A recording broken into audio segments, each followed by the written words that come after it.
Please call the roll, Ms. West. Arthur Burns, Here. Robin Hanger, Here. Dennis Smith, Here. Here. Michael Meyer. Here. Please join me for the invocation. Robin, will you lead the pledge, please? Lord, we just thank you that we have this opportunity to come here to conduct the city's business. We pray that you'll give us wisdom and that our knowledge will be sufficient for the actions we need to take tonight. We pray for the country. We pray for our president and the Congress, and we lift all those folks up with the sick from the virus and all the families of the people that have passed away. We ask them for you to comfort all of them. All these things we pray in your holy name. Amen. I pledge allegiance to the flag of the United States of America and to the republic for which it stands, one nation, under God, indivisible, with liberty and justice for all.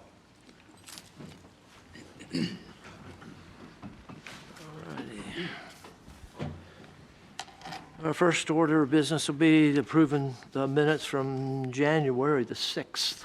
That was a while ago. Do I have a motion to approve? Motion to approve. Second. Motion and a second. All in favor say aye. Aye. All opposed, apply like sign. Hearing none, motion carries.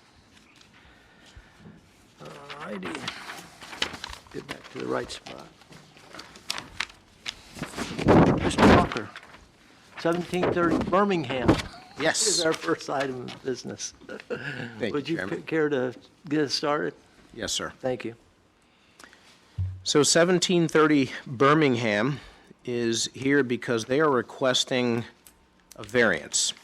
They're requesting a side yard, which there are two side yards, one on the north, one on the south. This concerns the one on the north side. A setback variance from 8 feet to 0 feet. And in their backyard or their rear yard setback, the variance they're requesting be reduced from 20 feet to 8 feet. And then in the front yard, a front yard setback variance from 30 feet to 20 feet. And just some background on the property, it's approximately 12,500 square feet in size. It has R2, which is a low-density, single-family residential zoning. It has a residential future land use. It's had a home on the property for approximately 40 years. The home is approximately 2,700 square feet, 2,765 square feet. And the applicant, according to the property appraiser records, purchased the property in late 2017. It does abut a golf course, and that is the major reason that we're here this evening. It abuts an 18-hole golf course, the Riviera Country Club, and the homeowner states that golf balls have just been a problem for this property, that they've caused property damage, they've broken windows on the cars, and have been an interference to them enjoying their property, either sitting outside on the side of the property or in the rear of the property. So in order to make the situation better, they're proposing to build an attached carport on the north side of their home, which would be the side that directly abuts the golf course, as well as a two-car garage and a covered porch in the west, which would be the backyard of the home. The attached carport on the north would extend east or past the front of the home, and the applicant states that that would be in order to provide protection to the homeowner or to a visitor once they got out of the car and were walking to the front door of the home. So, in order to grant requests of this type, the commission has to find that the request meets the requirements of Section 82-317 of the Land Development Regulations. And there are basically 6 criteria that are laid out there. Those criteria have been laid out and discussed in the staff report. Staff finds that the applicant has met all of the criteria as stated in the staff report in order to grant the 3 variances that are requested. So therefore, staff recommends approval of the request for 3 variances from the Land Development Regulations of Holly Hill, Section 114-765, as follows. A side yard north setback variance from 8 feet to 0 feet. 2, a rear yard setback variance from 20 feet to 8 feet. And 3, a front yard setback variance from 30 feet to 20 feet. Thank you. All righty.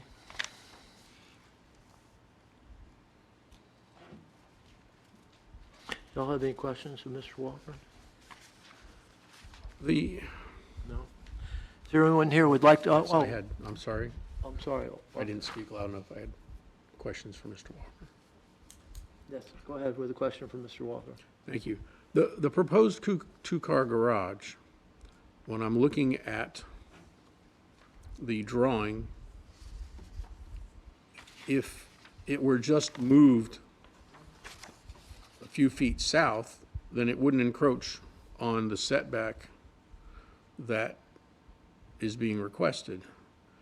And it might not, it might quelch the neighbor's concerns. Is there a reason why it has to, that side of the garage has to be that close? As far as the 2-car garage is concerned, the neighbor is actually on the west side of the property. And on the north, they're already requesting a 0 setback variance for the carport. So if the garage were moved south, it would move it out of that variance, the area of the variance request on the north, but you'd still have the carport that they're requesting. They could move it a little closer to the house, a little east, closer to the house, but the distance that they're required is 20 feet, and right now it's 8.3, so the only way to really have it meet, you could move it maybe a little bit east and make that rear yard setback a little bit, from 8.3 feet to maybe 10 feet or 12 feet. It would just bring it closer to the house, but that is a possibility.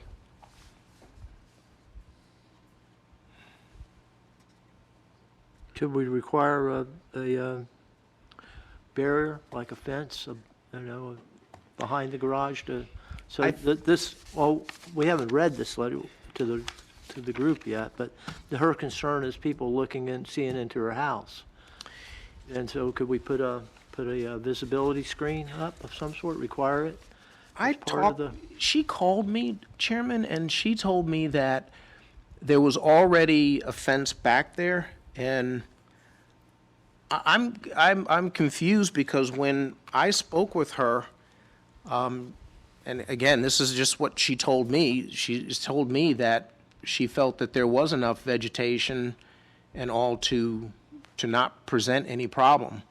So I'm quite surprised by this letter because it is very opposite of what we talked for a good while, a good 10 minutes. And so, maybe she thought about things afterward. But there is vegetation back there. There is already a fence. I don't think the fence is too high. I think it's only about 4 feet. But it is a condition that certainly it's the pleasure of this board. If we had allowed them to go within 8 feet of that line, it would seem to me reasonable that we could require a visibility screen. So if you have neighbors that are concerned about that, just might make the neighborhood get along a little better. 20 feet seems to be a pretty large number for setbacks, when side setbacks in most neighborhoods are usually only 10. This is a rear setback, though. And the rear setback,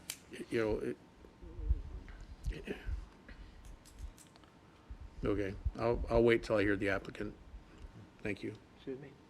I'll wait till I hear the applicants. They're here to speak. All right. Is the applicant here? Would you like to speak to us? Come up to Yep, the come up and podium, come up identify. here and tell us your name and, where you're from. Burl Rogers, 1730 Birmingham. I'm sorry. Burl Rogers. Will you lift that microphone up a little bit so you're, there you go. Okay.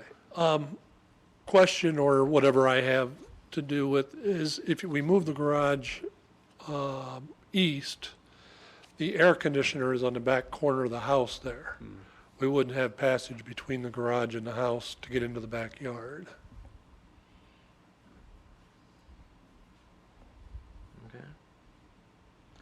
Anything else you'd like to say? That's the only thing I could think of. I spoke with the woman behind the house also, and she was concerned about that tree being removed was the only thing, which we tried to avoid by putting the setback at 8 foot instead of 6 or something what we wanted originally. You all have any questions for him? Is there anyone else who would like, thank you, if you have nothing more. I don't have anything else. Oh, you want to ask him a question? Go ahead. I'm just looking at the plans now. It says existing concrete driveway with proposed SIP roof. You're going to put like a long carport over on that side of the property? Correct. They'll read this into the record, but the lady said she's worried about large parties. Are you a big party guy? No. Not at all. Just didn't know if there was a history. Well, we just bought the house in 17, so Yeah. what happened before us, I have no idea. Is your carport that you're putting up to put your bus in? Actually, I don't have the camper anymore. I have a boat. So the boat's going to be in it, yes. She seems to think there's going to be a patio behind the garage? Is that, if I'm reading this, she's worried about the patio Oh, being right across from her bedroom. well, to the south, we don't have any place for the kids to play golf balls come flying in the backyard. We're just worried about, it's actually just a carport off to the south side of the garage, right?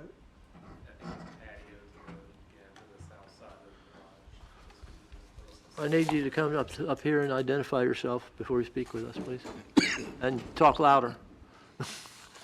I'm sorry, I'm old and deaf. Having a real problem with my right ear too, right now, but. I wanted to thank you guys for your time coming out and doing this for us, but Are you Mike Wise? I'm Mike with Wise Custom Okay. Builders. Yes, sir, Mike Wise. And yeah, we had proposed the garage back there, and then I believe it was just a patio to the, what is that, the south side? South side of the garage, yeah, and just so they have a place to sit out in the backyard, because they were concerned about being able to sit out there. He said he can't even use his backyard because of the golf balls. So that was the reason for that. Okay. Yes, sir.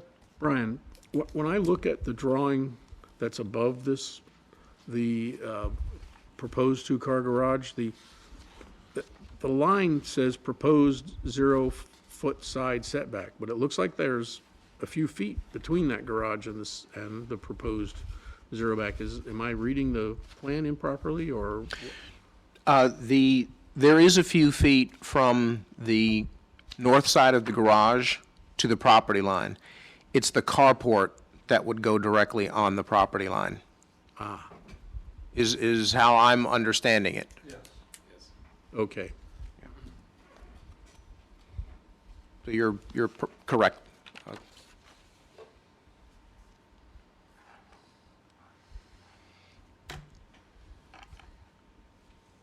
All right, if y'all don't have anything to add, you can sit down. You don't have to stand there all day, sorry.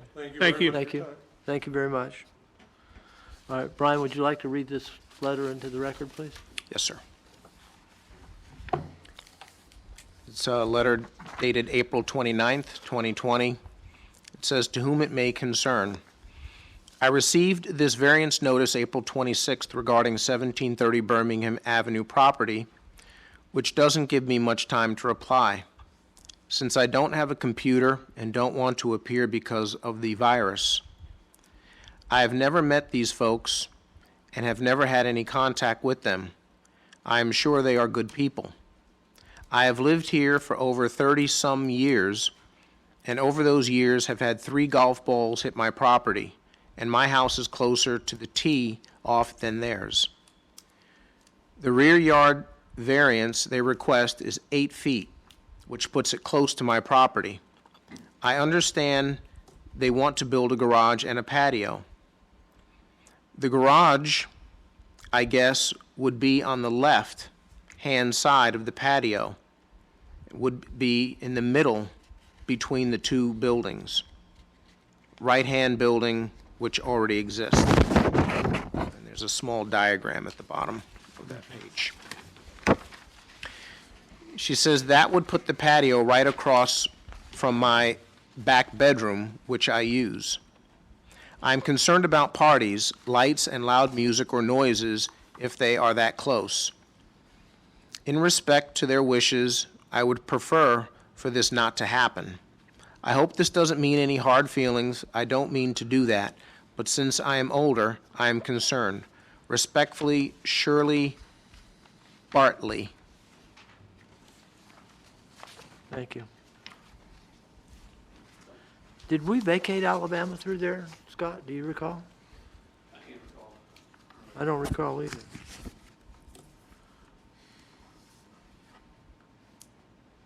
If not, this is a corner lot, and then so the setbacks would be different. Wouldn't they be different, Brian, on the corner lot? We'd have two fronts, and then we'd have two sides, rather than a front, two sides, and a rear. I did check, and there is not a right-of-way on the north side of the house, so either that portion of Alabama was never Was vacated. recorded through. Well, it was as never a- pushed through, obviously. Well, I mean, But it never is a platted recorded as a- road, and it was acknowledged. Yeah. So in fact, it would be a road if we. It's am I not right now. Am I offline there, Scott? If Alabama's a platted road, the plat was acknowledged and accepted, that created the road. If we didn't vacate it, then this is a corner lot rather than with two fronts and two sides rather than a. Potentially, I don't know if our definition of a corner lot requires it to be an improved road, if that would also be a. Yeah, just I've never seen a- any, yeah, But I don't know if it's been vacated. yeah. All right, never mind. At least it's in the record, I brought it up. And if it was vacated, then potentially they have more land Yeah, to the east. Is it the east side? The north. North side, so they'd have more land to the north side. yeah. I'm wondering if I did- Alabama was part of that plat or not, I can't remember. I did I check didn't the think of record. that till just now, or I would have checked it. I did check the record, and it's not a right-of-way now, not that portion of it. Okay, And the area that is owned by the golf course goes right up to that property line. okay, all right. I remember isn't it Roland that lives on Alabama, somewhere around there? He's way up on Eagle. On Eagle? I think it's Eagle. Eagle in Alabama, no, Eagle. No, the two streets that actually We had run a parallel. city official that lived on the corner of Alabama some years ago that came before us that wanted to vacate that portion of Alabama. Then sometime, I'm sorry? Don Lusk, Was it Lusk? he lived over there somewhere, near the golf course, if I Okay. remember correctly. Somehow I had in my mind it was Roland. All right. All right. Okay, never mind. I'm sorry I brought that up. All right. Is there anyone else that would like to speak about this issue? Is there any more discussion? The front, I need you to speak louder or something. thank you. The front setback to 20 feet, We consider the overhang. can I ask why that's necessary? Front setback is 20 feet. It says on the chart. Can you scroll that down to the little chart there? You see where it says proposed 20-foot setback in the front. That was to give us access to the door. I want to make sure Brian is, we've got two meetings going on. Yeah, but that didn't have anything to do with what the request was. I'm sorry, you asked me something. Yes. On the chart, there's a proposed 20-foot front setback. Yes, That's all part of this? yes. And what's that for? That's because the carport, they Oh, would could go like to past. extend east past the front of the house, so that when they pull into their driveway, they can pull up a little bit, be able to then get out of the car and walk to the front of the walk to their front door without getting hit with golf balls. So this is their request. And of course, it's at the pleasure of this board. If this board feels that the variance request is not the smallest possible, then certainly this board can recommend a smaller variance to the commission. Because we don't normally do front yard setbacks very often. It's 25 feet in that neighborhood, is that correct? No, it's 30. It's 30? It's, That's what it it's, says. yeah, it's 30. And you're correct. Typically, front yard setbacks are not a popular item. In this case, the reason why it was brought is because of the unique circumstances.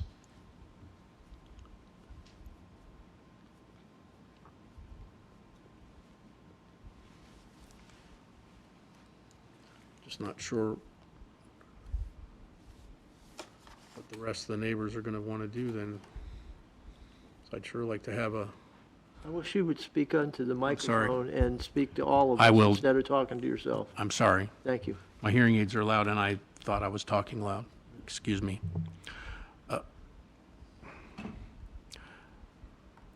I just have basic minor concerns because of, I can understand the garage in the back and needing a setback change for that. But I know a whole lot of people who would love to have a carport next to their house. And we don't allow that. Extended in front. I agree with that. And I don't want to start something that's going to become common practice unless I'm just the only one that feels that way. I think you bring up a valid point, Arthur, that this is a reduction in that setback for convenience. So the rest of the request is all about keeping the golf balls off of things, right? Right. And so the putting the guard up along the side of the house seems reasonable to me. But I agree with Arthur that I don't see any reason to reduce the setback in the front, because then we'll have the whole street come to us. It's got nothing to do with golf balls, Exactly, front. front. Yeah, that's my concern. So, yep. So I agree with that too. Because we can easily defend this by saying, okay, the golf balls are a problem. But everybody else on the street could, or on my street for whatever, could come and ask I'll for, push mine forward, my garage forward. yeah. Please come back to the podium. Part of my concern on it is, we don't just get golf balls coming from the tee. When they're grooming the course and collecting golf balls off the course, golf balls fly in horizontally. And we've been sitting out, my daughter actually parked her car out front of the house and had a window taken out of her car, and it was actually in front of the house. So it came across horizontally. We made a police report on that, but we were actually out there when it happened. How about we put a 6-foot-high fence down that whole side of the property? Well, that kind of deters, That'll solve horizontal golf balls. kind of what we wanted to do, something along that lines on the carport. We thought we'd put a mesh across there or something. Still be able to see, but have the restraint. Because you putting a roof over the front is not gonna stop a horizontal golf ball hitting your car. Well, it's the carport itself extending out past the front of the house. It's gonna be at least 10 feet in the air, so I mean, it has to be So if a grooming machine is not throwing golf balls 10 feet in the air, Well, that's what I'm saying, though. If it's the carport extending out past the front of the house, it's not going across the front of the house necessarily. It's just extending out. There's other homes on the street that have carports out front of their house, and they're not 30-foot setback either, but I'm not asking for anything extraordinary here or anything. I believe we cut it down to 10 foot, was it, or something? Yeah, you originally were asking for considerably more, and we had a discussion. So you took it down from 30 feet to 20 feet. I mean, my personal feeling is you're trying to keep your garage open with no cars and a place to park your boat. And a lot of people would like to have their boat in the garage too. Not so much of a golf ball coming across, this is my personal opinion. It's also more of a problem that there's got to be a really compelling reason to reduce a setback, get a variance for a setback. And just, you have not made one to me, that, I'm sorry, but because we've denied other folks plenty of times in here that had good reasons, but not good enough to change my opinion. That we go reducing front setbacks, all we're doing is open a Pandora's box. It's got to be a pretty good reason. And I'm not, you haven't convinced me, I don't know about the other members, but you haven't convinced me. And I'm glad that Arthur brought it up, because I've missed that. That went right past me. I got so concentrated on the other stuff. I don't know how, that doesn't usually happen to me, but it did. So I apologize for not catching it sooner, but. Okay. So you can have another attempt to convince me, and maybe some of the other fellows if you like. Well, I don't want to waste anybody's time. I don't know what I'm up against, I guess. I was just asking. I mean. Right, I understand, and I mean no animosity towards you at all. I don't think I would love to get an extra 10 foot on the front of my garage. Oh. At my house, no doubt, no doubt. That would Okay. be- Well, I wasn't aware that would be the concern, but yes, I mean, still, we're walking from the garage area around the front of the house into the front doors. Right. So, protection or not, I mean, that's what we're based a lot of this on. Yes, sir, I I have a understand. question. Go You ahead. say you bought this in 2017? The- Obviously, you knew there was a golf course there. Right, I mean, it's like a person that buys a home next to an airport and don't like the planes flying over. I took that into account and everything, but we didn't realize that there was we didn't realize what the building situation was down here. We're from Ohio, and just moved down here, so I didn't realize it was gonna be, a problem for anyone. I didn't know. Okay. And living on the golf course, we didn't know where the tees were or anything like that either. We didn't know which direction the balls were coming from. The older woman that lives across the street from us, she had told us of many problems she's had. But we thought we found a solution to it. All right, That's what we're trying to do. okay.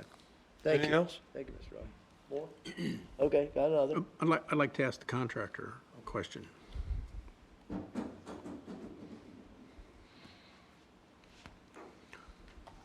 Building that without the overhang in the front, is that a major cost consideration?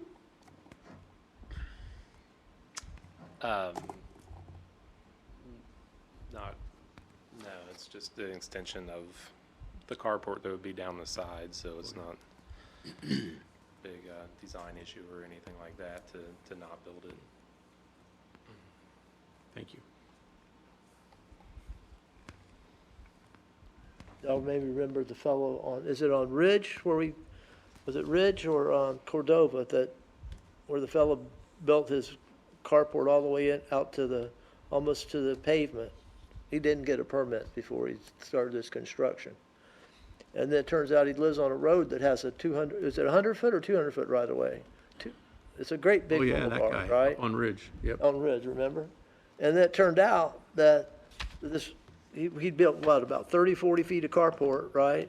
And all but 10 of it was in the road. And then that didn't include any setback. So the last time I rode by there, there was no carport there. It was completely gone. He was So- real unhappy. So we're not picking on you, Mr. Rogers, I promise you. I don't feel like you're picking on me. Oh, good, good, good. All right, well, I'm trying to learn, so. yes, sir, that's fine. Us too. Well, I would be interested in hearing the motion to approve this with removing that front portion, but allowing the rest of it. Would anybody care to make that motion? Approve the garage, Right. leaving the carport. But the carport ends at the front of the house. Go ahead, Arthur. I'll make a motion that we approve the plans as presented without the proposed 20-foot front yard setback. It does include the proposed 0-foot side yard setback and the 8-foot rear setback. How's that, Brian? Yes, so you're approving the side and the rear, but not the Not front. the front. Right, the front. That's the motion. Do I have a second? I'll second. Okay. So I have a motion and a second. Is there any more discussion? Yeah, I would like to see, on the zero side, a 6-foot high fence put down the whole thing. If you're going to zero lot line, there should be some kind of, he's so concerned about the golf balls and all that. A roof is not gonna stop horizontal balls. Okay. If it was, I think we should have a 6-foot fence down that whole side that he's going zero with. Down the front, no, Not the front, the side facing the golf course. side facing the golf course. Yeah, colored picture up. There you go. It's going to take away from the Say view that of the again? golf course. There you go. Thank you.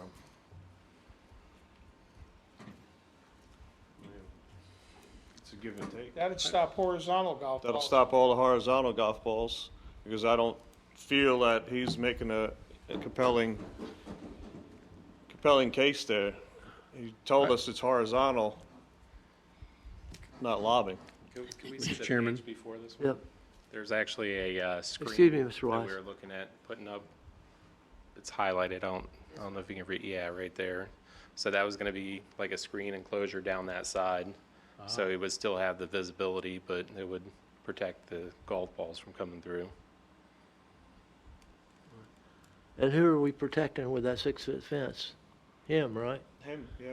yeah, but Him, his cars. Well, that's why we're granting the variance, to protect him. Or we Right. wouldn't be here at all. Well, then why would we demand that he put a 6-foot fence along there to protect him? If it was for some other reason, I would agree with you, but I happen to disagree with If you. we're granting him the variance to build the roof to protect himself, Right, then we don't need the variance. but they also are We going to screen the don't, we side. shouldn't grant him the variance because he's just getting a roof, which is not the whole issue. Okay. So I don't think he's, like you said, he's not making a case to me that Okay, he's up here telling me it's horizontal golf balls. That's why he needs this. all right, Well, horizontal, But he's putting the screen in now. you know, that's why we need to, I want something in there that he's gonna put something down there to stop that. He's putting the no, screen. no, sit down. Mr. Rogers, you can sit down now. So can you, Mr. Wise, thank you. It said it's proposed. It doesn't say that it's going in there. Right. I- But- Yes, sir. I think the screening as proposed is plenty. If we were facing another house or something, I think it What I'm would, saying is it needs to be written in there because it's proposed. Proposed doesn't mean you have to do well, it. the whole thing is proposed, but Yeah, but it's for him, but it's for his benefit. So if he doesn't do it, then he's protecting himself from any balls that are coming down in trajectory. But that's okay if you don't like it. He's going to have support for that, to amend that proposal, Screen. thank you. All right. Does he have any support? Doesn't look like it. Okay, so I think we're ready to call the question. Please do. yes. Yes. Mr. Hanger? Yes. Mr. Smith? No. Mr. Meyer? Yes. Motion carries. All right. So now he goes where and when? This will go to the May 12th City Commission meeting for one reading.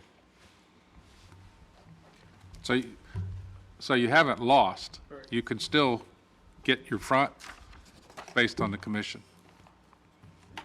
Yeah, well, we've made a recommendation to the commission for the two, but we did not recommend the front. But they have final say-so. But they have final say. So if between now and then you can think of a better argument, work on it. So, okay? Very good. All right.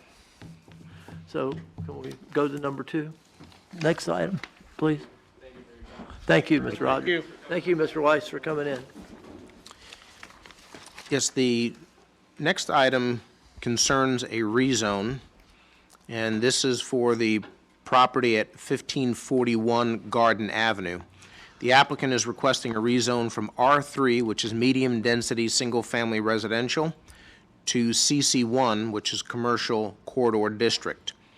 And it's located on the southeast corner of Garden Avenue and Eleanor. The R3 zoning district currently in place is a residential zoning district, and the primary use is single-family homes. CC1 is a zoning district. It's a commercial zoning district, and it is very broad. It allows everything from retail to light industrial uses. And so the applicant is requesting the rezone because they'd like to be able to utilize the property for light industrial activities that are all related to an existing sign manufacturing business that they own. The future land use designation of the land is wholesale commercial and industrial, and the requested zoning district is compatible with the existing future land use. In your staff report, it shows what the zoning and future land uses are surrounding the subject property, and there's also a site analysis for the site that is in your staff report. Two very important things that we look at with regard to requesting a rezone have to do with consistency with the Land Development Code and consistency with the city's comprehensive plan. When it comes to the Land Development Code and consistency with that, the CC1 commercial corridor zoning classification, this is going to recognize the current use of the property as a commercial business site. And it's important to keep in mind that along Garden Avenue, there are 25 parcels, and 15 of those parcels already have CC1 zoning, and all 25 of them have a wholesale, commercial, and industrial future land use on the future land use map. So that whole area, basically at this point, is looked at by the future land use map as being something that would be commercial in nature. So the requested CC1 zoning is consistent with the future land use designation of wholesale, commercial, industrial, as well as the trend of development along Garden Avenue and the surrounding area.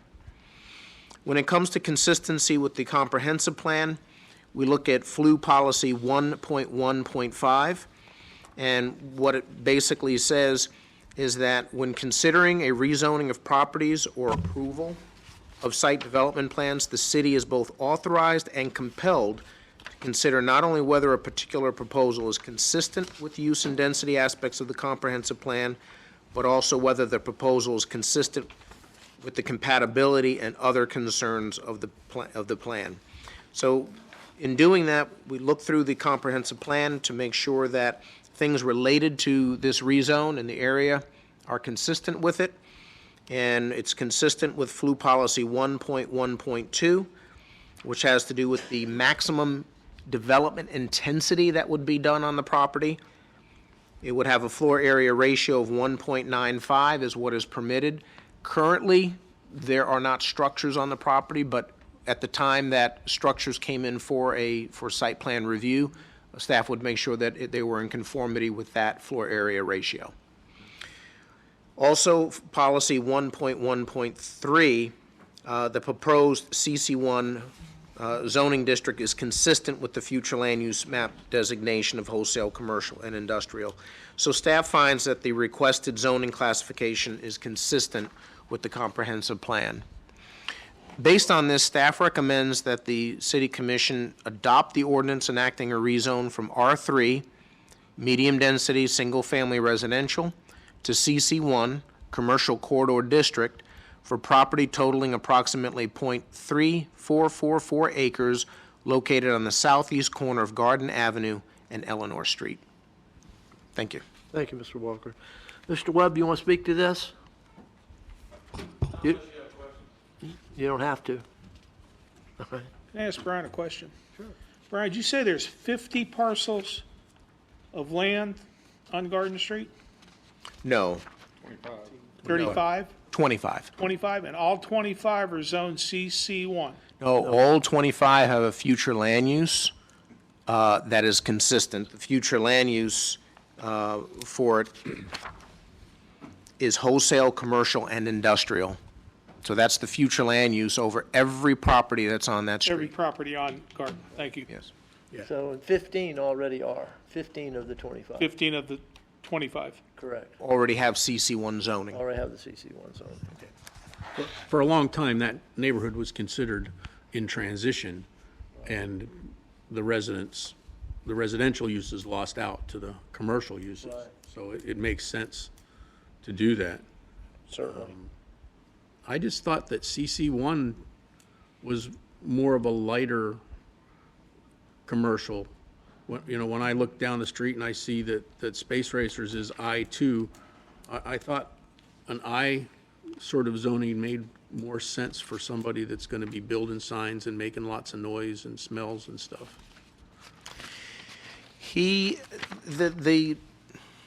To my knowledge, in my inquiries and checking and having gone by the site a couple of times, I didn't notice that the site was generating a lot of noise or smoke or fumes and things of that nature. There seemed to be other properties on that block that were more industrial, almost junkyard in nature. So an industrial zoning, a light industrial zoning would fit this particular use. However, it would open up the door for even more intense industrial things to happen that currently are not happening on that block. CC1 is very broad, and it does specifically say light industrial. Okay. Light industrial includes things that are self-contained, like in a building, which is what Kenko Signs is doing. I just don't want to see them have to come back in a year or two when they decide what buildings are going to put up there and realize that, we can't do this under CC1, because I know that CC1 has some restrictions. Maybe I'm thinking of the overlay. Well, another thing to keep in mind is that CC1 is what the vast majority, the majority of the property, well, all of the properties that are commercial on that entire street are CC1. So he would be the only one that would be to have an outright industrial zoning classification, and then the uses that he would be able to request would be much more intense than what others around him are doing. So then you start to have other people come in and ask for more intense uses. So really the board and commission has to look at that area and say, do we want this area to be light industrial in nature, or do we want to open the door for this to be a heavier industrial district?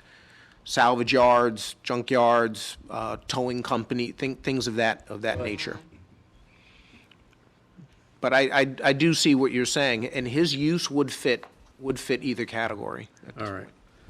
But they're at 19 in the CC1, do you see that, Arthur? And also, if you turn the page over to 39, warehousing and distribution is also in there. Seems like a proper fit to me. Sounds good. Okay. Any more questions? I have a question for Brian. Please. Brian, is there anything we can do to clean up that area? Because like you said, I mean, this particular parcel and across the street from them. There's stuff laying everywhere. Yes, we can,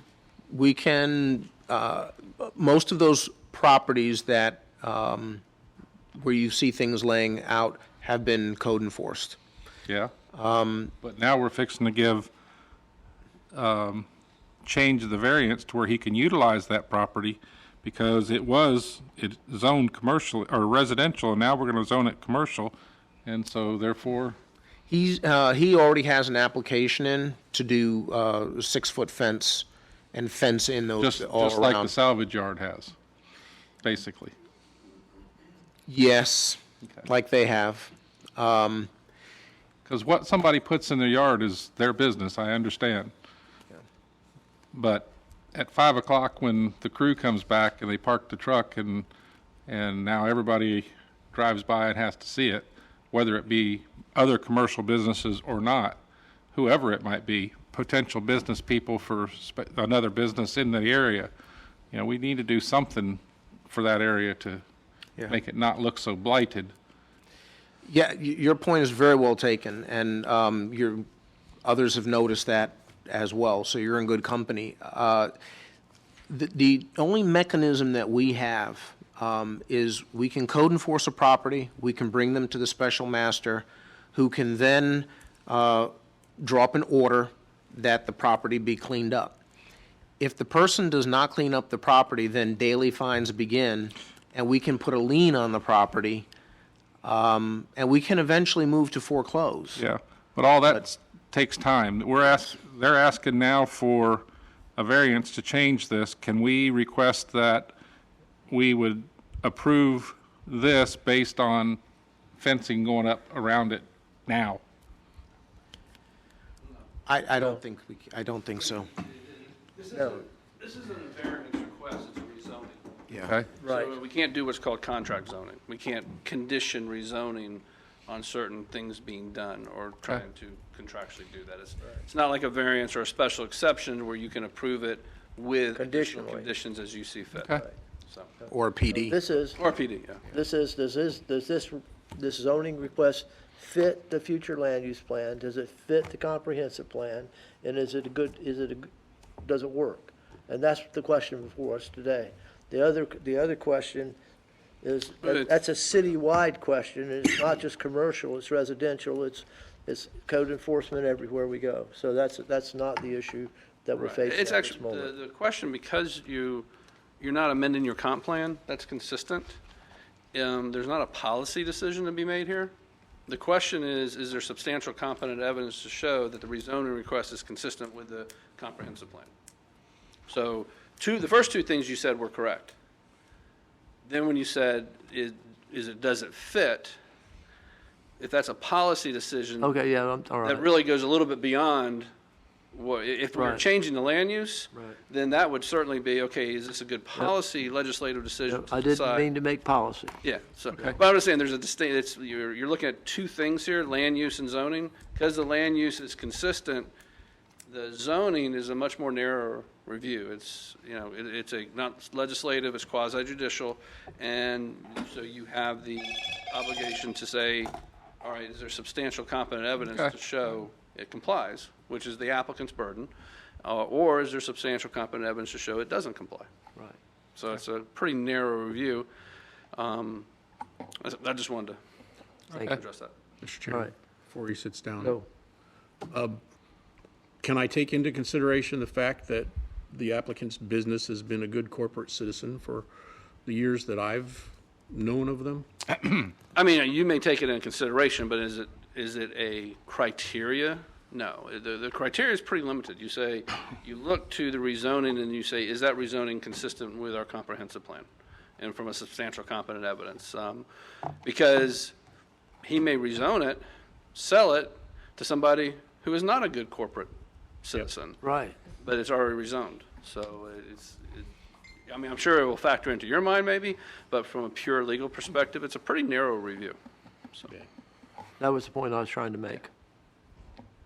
So I stepped over the line. Code enforcement is timely, but that's really the only option we have. It would be great if it could be quicker, but there's notices and time to comply, all that stuff is built into it, and it is a timely process. But because this is commercial, because it's not a homesteaded property, ultimately, we do have the ability to lien and foreclose if we so choose to. So, but it takes a while. All right. Would anyone like to make a motion? I'll make a motion to approve. For the motion to approve, do I have a second? Second. Who seconded? Arthur? All right. Is that our time? Our time's up? Mm-hmm. Okay. I have a motion and a second. Is there any more discussion? Chairman, did you ask for public comment? I know you asked. Oh, no, yes, I did. Well, Yes. The applicant, did you ask if there's? well, I knew Heidi wasn't going to say anything, and I knew John wasn't going to say anything, so, about this one, anyway. I didn't know who the other people were. Okay, all right, all right. So I didn't mean to not ask, but, You knew who they were and why they're here. yeah, pretty All right. much. Okay? I have a motion and a second. No more discussion. Call the question, please. Robert Hager, Yes. Arthur Burns, Yes. Dennis Smith, Yes. Tony Casado, Yes. Michael Hall. Yes, motion carries. Okay, and you're going to tell Mr. Webb when he shows up again? Yes, May 12th at 7 o'clock here in this room. All right, You're welcome, Ray. Good night. All right. Next item, UBIC. Yes, this is for a property at 560 Flomish, the United Brethren in Christ, and they're requesting a waiver of the landscaping requirements that are stated in Section 98-33. They're requesting that they not have to do a visual screen, and they are also requesting that the setback be reduced to 10 feet. The visual screen and the setback required for this property are stated in sections 98-67 and 98-68 of the land development regulations. There's an exhibit, Exhibit A, which shows where and what items they are requesting be waived. The applicant is expanding on an existing church and school. The site is zoned R2, which is a residential zoning. It's a zoning where you typically see residential, single-family residential homes. This particular property has not been used for that purpose. Since at least the 1970s, perhaps even before, the property has been used for what would be considered light commercial neighborhood uses, which would be a church or school or both. But now what's happening is the applicant is proposing a significant amount of new construction on the site, and because of that, they're required to bring the entire site into conformity with current regulations. The area in which that affects them the most has to do with meeting the current landscaping, screening, and setback requirements. So when they build this structure on the property, each side of the property now is required to meet a certain landscaping requirement. So the south property line, which is on Flomich, basically would be required to have a 10-foot wide landscape strip, one tree planted for every 25 linear feet, and a dense hedge of some evergreen type shrub. So that is now what they would be required to have by code. The east and west property lines, which looking at this particular, the diagram would be the left and right side, they abut street rights of way, and so they would be required to have a 5-foot wide landscape strip, one tree for every 50 linear feet, and a dense hedge of an evergreen type. The northwest property lines, which are outlined on the map by the red X's, they actually abut single-family homes. And because they abut single-family homes, the code requires an actual visual screen. The type of visual screen that they're required to have depends on how far the particular use is from those homes or from the property line. So for the sake of argument, let's say that they wanted to have a school in that area. If the school was set back 35 feet from the property line, they would be requested to have a type A visual screen, and that is a masonry wall of at least 6 feet in height. If their use was set back 50 feet, then they would have to have a type B visual screen, which would be a continuous hedge of dense shrub plantings which shall attain a height of at least 6 feet within 18 months of the time of planting. If the use is set back 75 feet, then they can use a type C visual screen, which would be a required planting of 25 shrubs per 100 linear feet with a required buffer. Also in there, you can sometimes do a mixture of those uses or those types of screens in order to achieve what is required by code. The minimum setback for uses along the northwest property lines abutting residential is 35 feet. That's the minimum setback. So the applicant is requesting that that be reduced to 10 feet with a minimum buffer of 10 feet for any future development. The land development regulations per 9834A, 9869B, and 9869C give this particular board the ability and the authority to waive or reduce any of the requirements as outlined this evening. The applicant, their request and their analysis and their justification for the request is attached. They did attach a letter explaining why they feel that they should get a waiver from these requirements. So basically the request in a nutshell is to approve and waive the landscaping requirements stated in section 98-33, the visual screening requirement, and a reduction to 10 feet in the setback requirement stated in sections 98-67 and 98-68 of the land development regulations for property and areas shown in Exhibit A. Staff recommends that if this board finds that they want to approve the proposed waivers and reduction in the setback request, staff recommends the following conditions be tied to that approval. That the existing tree lines and vegetation on the south, east, and northwest property lines be left undisturbed. That the applicant maintain the visual screen in landscape areas by replacing vegetation that dies or is destroyed or damaged, whether by accident or by natural disaster. That this waiver be valid conditioned upon approval of a special exception for the current use on the property. Such special exception must also approve the request made in this waiver. And just to explain that to this board, at this time, in order to do a school or a church on R2 zoned property, you need to have a special exception. They don't have a special exception because this use has been going on for so long. It predates our land development regulations. However, again, now because they are doing significant construction on the site, now they need to come into conformity with code requirements. The code requires a special exception, so they will be going to the City Commission to request the special exception. If that special exception is not approved, then this is all moot. So that's why this waiver request is being tied to that approval. And finally, staff recommends that the waiver be valid conditioned upon the site being developed as proposed.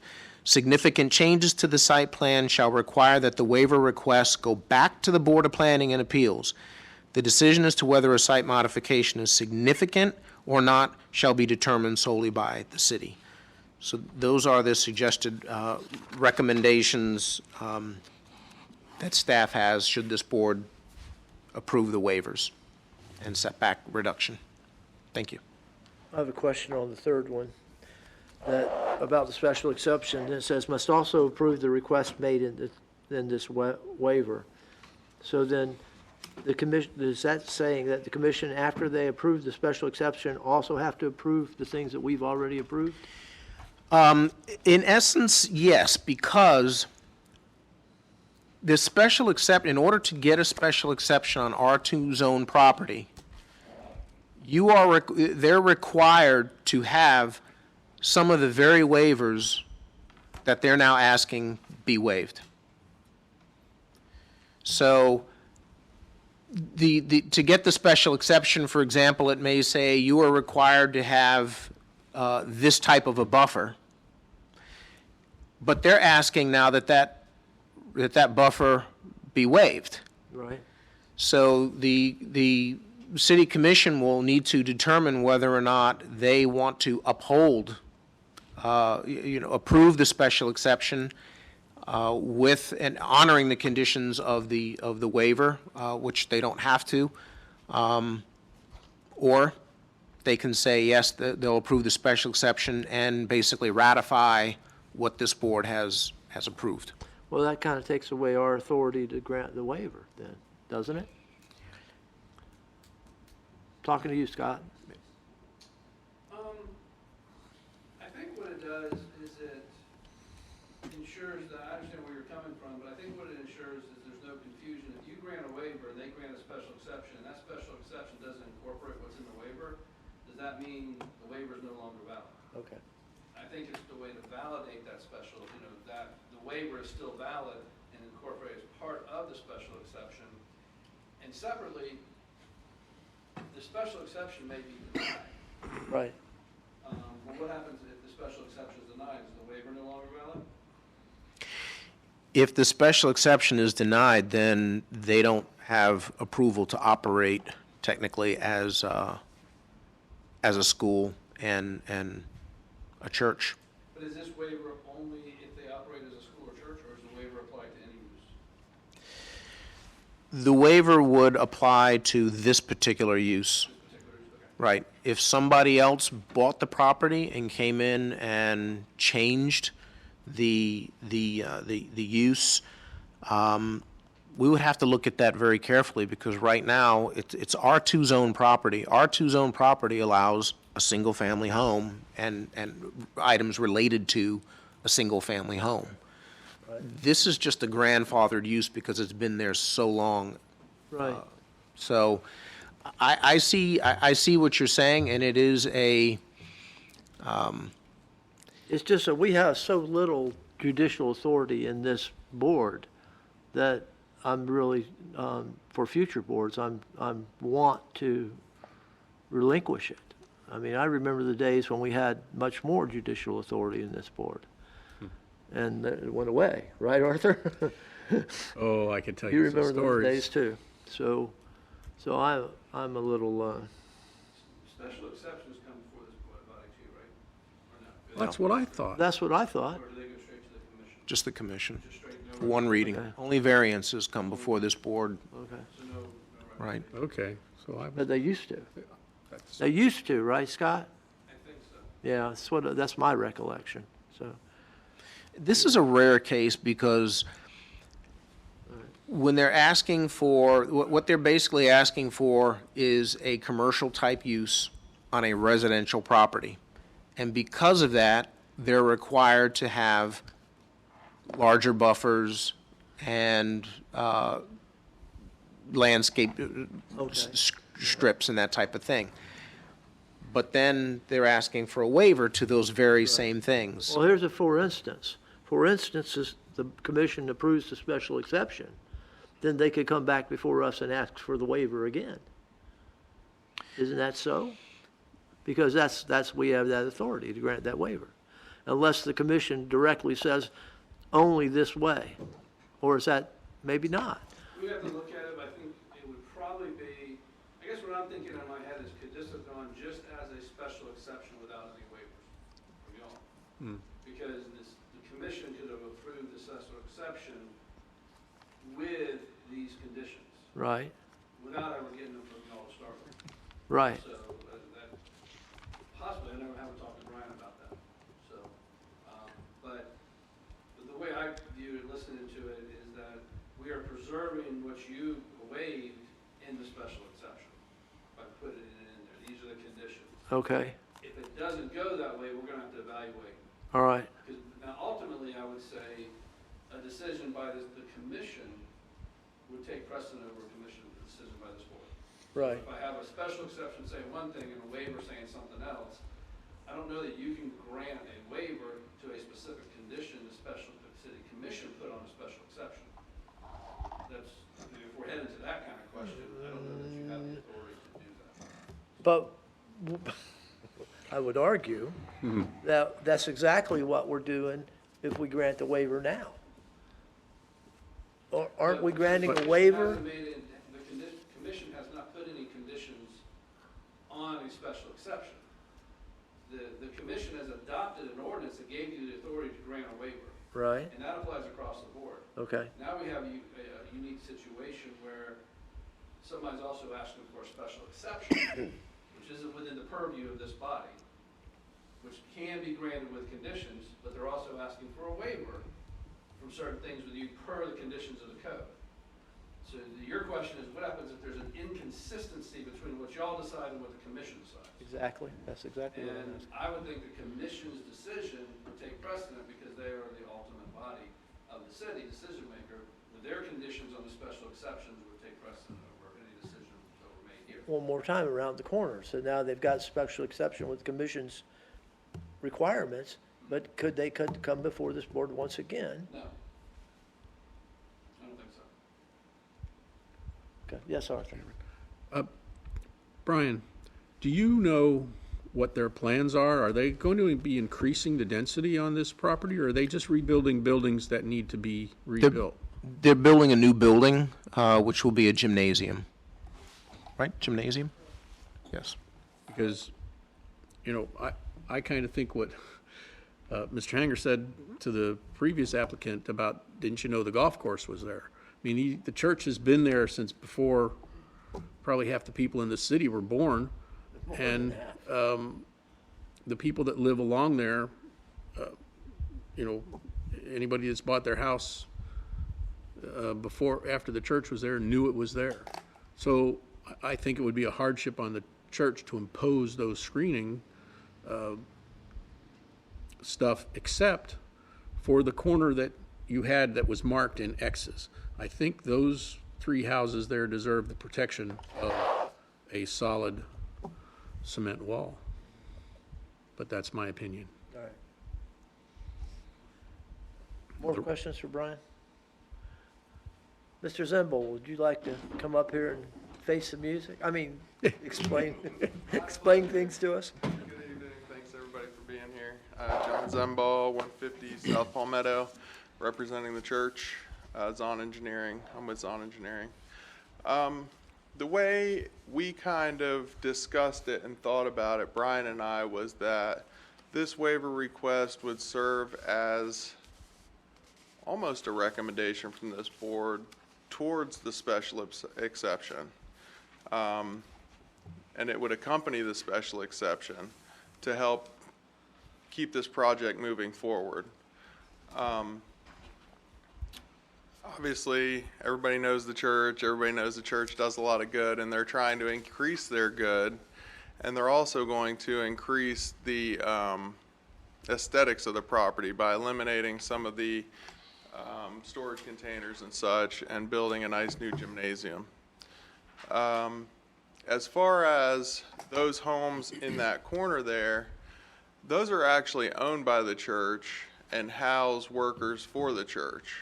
So there's a lot of traffic that actually goes back and forth through that area. It's wooded now, but there are paths and such that the people that live in those homes walk back and forth through the church that actually work at the church. So I would oppose a solid screen there just for that purpose. And I'm here if you guys have any more questions or need any additional clarification.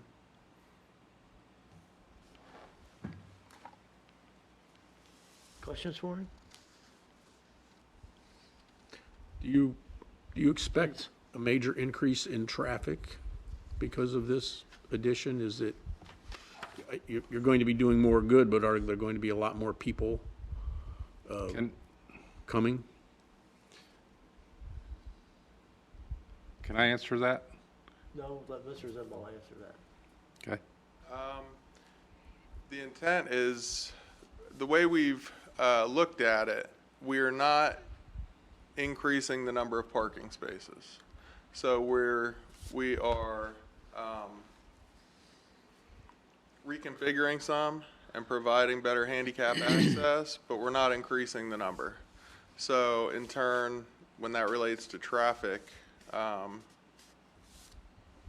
But you're building a gymnasium, right? we are building a gymnasium, and the intent is that it serves off our peak times for the church.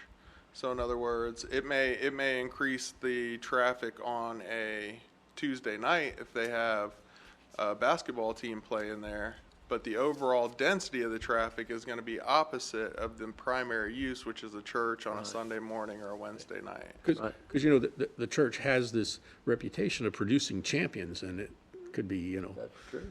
lots of screaming crowds in the Can't gymnasium. stop us now. Would you like to make your remark now? Yeah, the remark would be that the reason for the gymnasium is the existing school and church that's there now. Thank you. Yeah. And they've been renting one and then a gymnasium and Yeah, then, that went away, didn't it? yeah, so, I've been after Chuck to build that gymnasium for years, so makes me happy. I don't go to the church, but it makes me happy. I've got God kids that do, so. Any more questions for John, for Mr. Simbal? All right, thank you. Thank you. All right. Ms. Heidi, would you like to speak to this? I'm good, thank you very much for asking. Okay. Mr. Chairman? Mr. Chairman? Just to clarify something, the only thing that the special exception requires is the screening, the area in the northwest.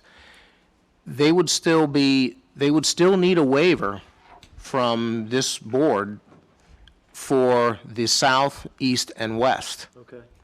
So the special exception says, well, you have to have the visual screen.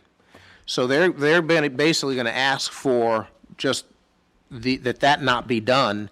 Right. The city commission can say, yes, you don't have to do the visual screen. They would still have to do everything else.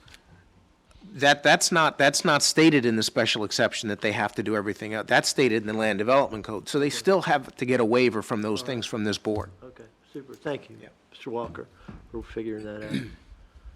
Well, is there any more discussion? Do I have a motion? I have a motion What's to your approve. motion? Do I have a motion to approve? Do I have a second? Second. I have 2 seconds. Go ahead. You sounded like you were going to say more to approve Nope. the waiver. The, Scott. okay. Dennis? Was, okay, Dennis, I'm sorry. all right. Any more discussion? Call the question, please, Ms. Liz. Robert Hanger. Yes. Dennis Smith. Yes. Marcia Burns. Pardon me? It's staff's recommendation, you're approving this with staff. Yes, right. Yes. Yes. Arthur Burns. Yes. Tony Casetta. Yep. Michael Myers. Yes. Boy, I'm not very sharp tonight, huh? It must be Rona. Thank you, John. John. Okay.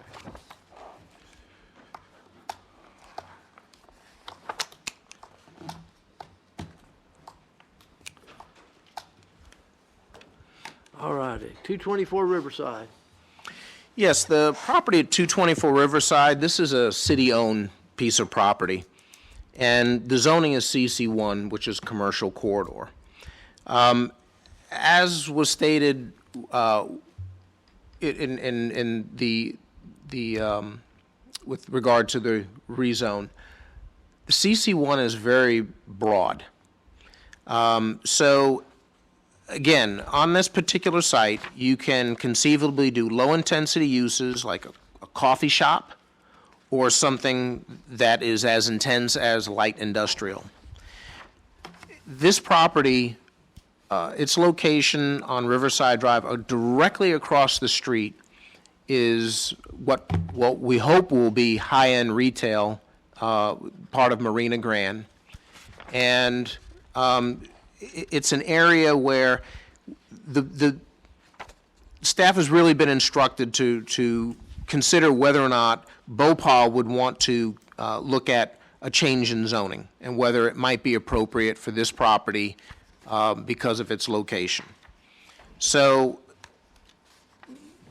what staff has done is provided several less intense B zoning districts. I've attached them for your consideration.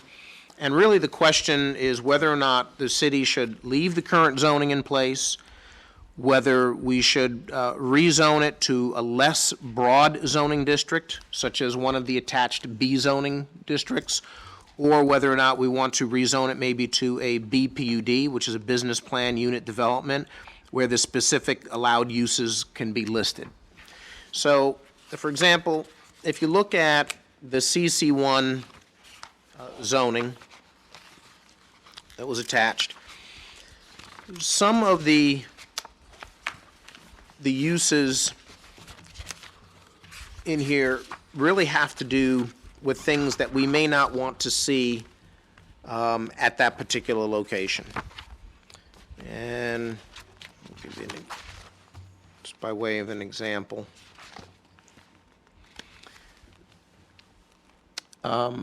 Actually, can we go up just, there we go.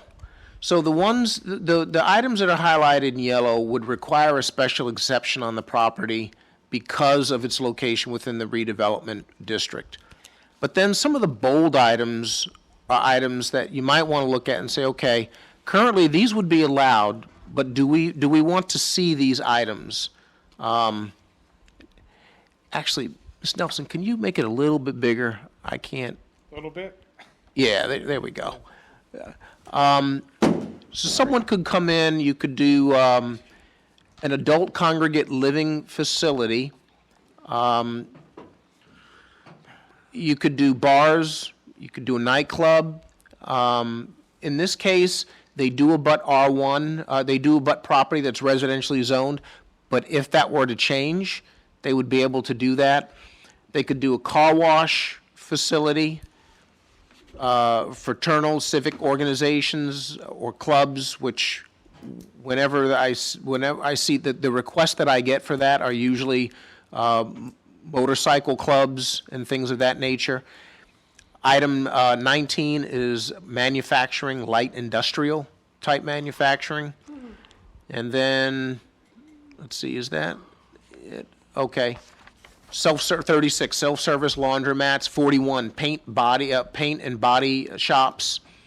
So those are some of the things that would conceivably be allowed on that piece of property. So the question is, do we want to continue to allow those types of things, or do we want to maybe rezone to a B-type zoning,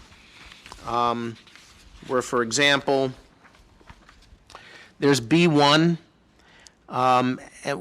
which is professional office, hospital, medical district.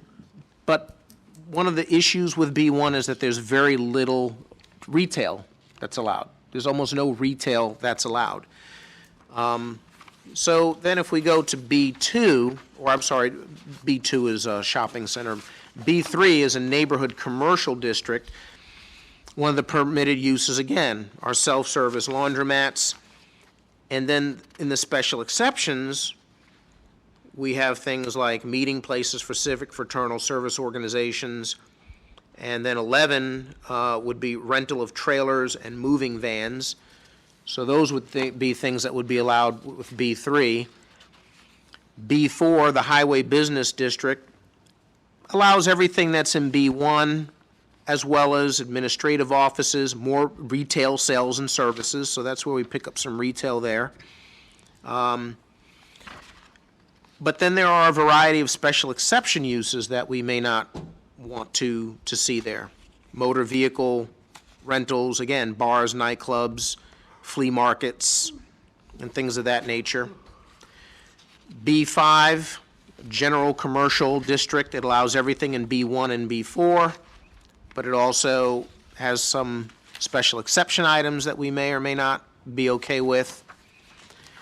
So, and then the other option is to do a BPUD, where the city can rezone to BPUD and handpick the uses that it would allow on that property. So that's an option. That's an option as well. Should this board decide to recommend a rezone, there are various things that can be done to achieve the purpose. You can do an outright rezone. You can do maybe deed restrictions, which might be a faster way. And then what some cities do are what are called voluntary developers' commitments. And that is, if the purchaser of the property agrees to limit their uses, sometimes they will put in place this developer's agreement that usually they last about 20 years. They're put together, they're signed by the mayor of the city, and that would be another way of restricting the uses if a new owner decides to do so. At this point, a new owner could come and say that they want to buy it and they want to put in a nightclub and a bar, and we would have to allow it at this point. So, But the same could happen to the trailer park next door. I mean, it's all CC1 there, is it not? it is. I'm not sure It what is. difference it would make. Well, I think the difference is that right now, that property is, Scott, do we have a potential buyer for that property that you know of? No. Okay. So the property is for sale right now. So someone could buy it right now, and, you know, we've had inquiries about doing things on the property that just are not really consistent with what we're hoping for the area. What's the future land use for that? Commercial. Commercial. It's a commercial future land use, yes. But I mean, I think we've had requests for things like mechanic shops and things like that. Not that those are inherently businesses, but it just may not be the right We had that location. lovely roofing shop at Third Street or Second Street, which was it? Third. Third, Right. yeah, Third, where the flower shop used to be. The lovely flower shop turned into a roofing shop. Yeah.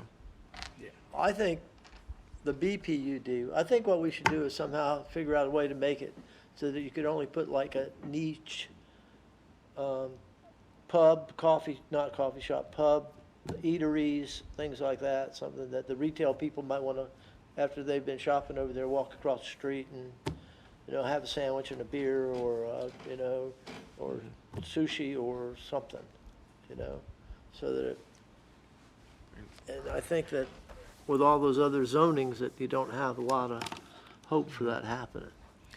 If we make it too restrictive, we won't sell it. We won't sell it. So there are a lot of uses that may fit that are not, that would still rule out, put a mechanic shop, you know, auto repair, and that type of thing. Car lot, boat repair, sell Yeah. boats, yeah, Yeah. yeah.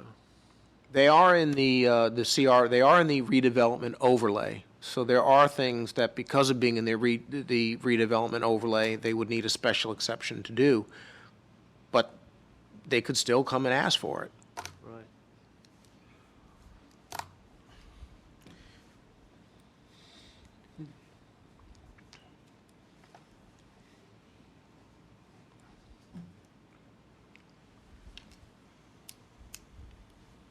Tough area.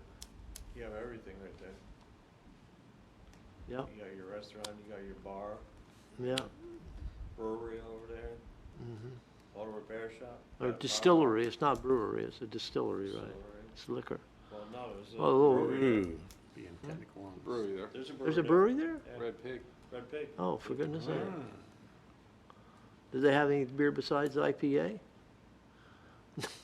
I'm just kidding. Let's talk technical. The, Two restaurants?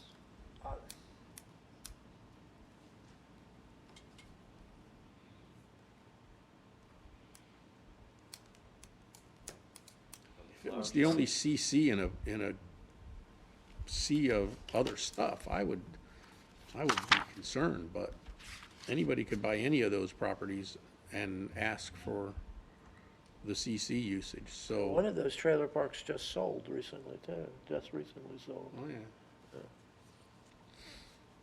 so. One city manager was gonna bulldoze it. very difficult to close a mobile home park.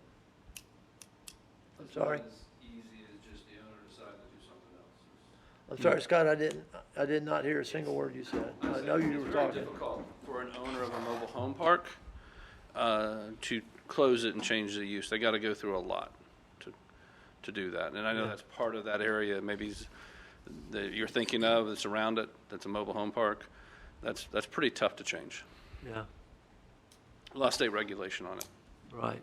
What I've done, and we tried it here, we didn't have the success here. But I did it in we did it in South Daytona and it was successful, is when we marketed the property, we marketed it that they had to submit a development proposal. So that we would look at the whole development proposal and pick the best development proposal to sell the property. It wasn't going to be based just on who offered the most money, but what was your development proposal? And it was in the form of a PUD.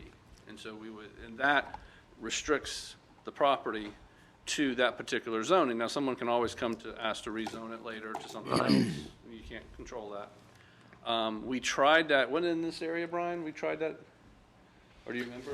Didn't we have some small parcels we tried to get people to submit proposals? And it just didn't work. They were too small, I think. Not that I'm aware of. There's somewhere in this area do we have another piece of property, a small piece of property, city, in this area? That's for sale? We got several. Yes, Yeah, 'cause yeah. I think we marketed it that way, and it was just too small. It was too expensive for somebody to put together the cost of putting a proposal together to make Right, an offer to buy. right. I don't know if this is large enough to do it. The one we did in South Daytona was larger. They proposed a strip center, so we could evaluate that as part of our decision to sell. Because we obviously have far more authority as the owner of the property when we sell it than we do as the city to regulate property that we don't own. Right. So I think that's what Brian was getting into with the restrictive covenants, or you should call them developer. Voluntary developers Yeah. Right. Those restrictions. things give us a lot more authority than we have as a governmental entity because we are the owner of the property when we sell it. We need more strip malls, that's for sure. A few.